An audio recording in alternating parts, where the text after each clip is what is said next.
a couple of really good players, especially a guy up front, and then, I know he's here, a different scheme. He wasn't necessarily always up on the line of scrimmage, but was that fourth rusher a lot. So losing a couple guys, but that's college football for you, right? You're good players. At some point, you're going to leave you, and the next crew's got to step up. So exciting times. You mentioned it is fast moving and things happen. Now you're here in spring ball.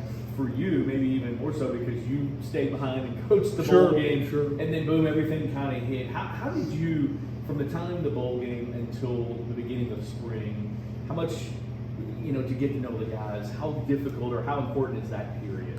Oh, it's critical. It's critical. I remember I came in the night of the national championship, whatever that day was. So I kind of took 4, 5, 6 days, kind of catch my breath and kind of gather everything. And then I was down here that next week, and really there was about 2 or 3 days, because I think it was that Friday we were going out on the road.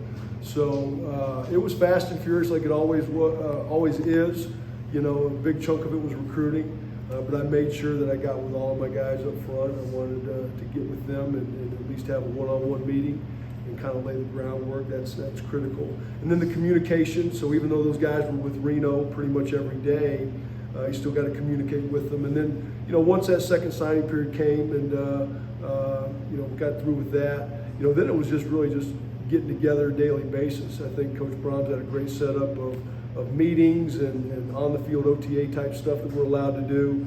And so it was those bonds and relationships that really started to grow at that point, getting down in the weight room with, watching them work out with Reno and his staff. And but then, teaching, right? Starting to implement our system. And so a lot of ways it's gone fast, but it's a critical time period. I think these guys have done a great job of adapting and learning the new system and starting to move forward. Building off of that, we talked to Coach English last week. He talked about how after that first practice, guys started to really dive deeper into the playbook and start to really get used to the 4-2-5. What have you seen over that first week and a half as you guys changed from the old system to the new one? Well, again, I think we were able to do, from the early part of February up until these guys went on spring break, we were able to teach a lot. We were able to install a lot. Well, then once spring practice started last week, we went back to point A and just started over. So we haven't even reinstalled everything that we put in the wintertime. So it's really just, it's the recall. It's getting it taught initially, coming back, doing it a second time.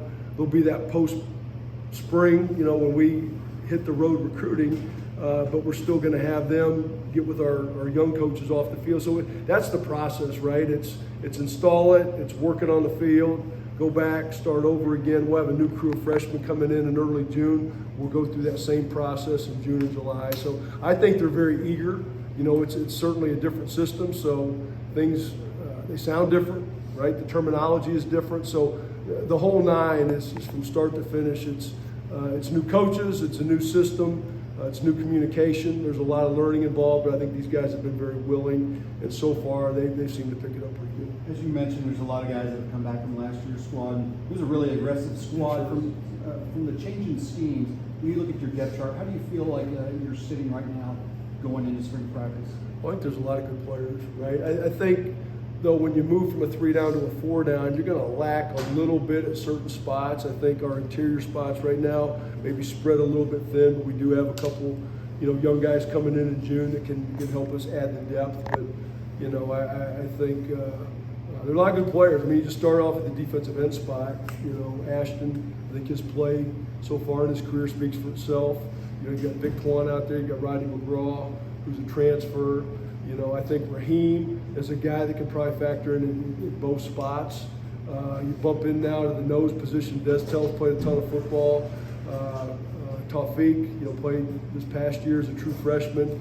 Then Selah Brown, I think, is a guy, both free technique in the nose, can give us, he's 285 pounds right now. He can give us some size and mobility, a guy that can maybe factor in both spots. And then 3 technique, Jermaine Lolay's coming off of, kind of a tough couple years. When he finished up at ASU, transferred here, got the tricep again.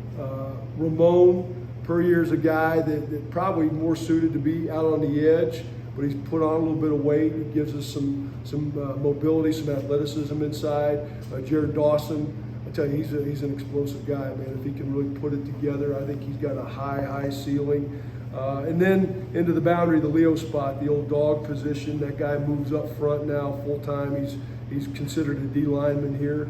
You know, you got Cam Wilson, who was a backup last year, Popeye, and then obviously having a guy like Stephen Herron, you know, who's played a ton of football, and then AJ, you know, Sticks as they call him. He's putting on weight. He's got a ton of ability. So I like our group. I really do. It's a group with a lot of talent. It's just sorting out, you know, where guys are at. Totally, maybe 100%. There's some guys I think that once these freshmen, you know, come in June, we may move a couple guys a little bit. But for depth purposes right now, I think we're pretty balanced. Mark,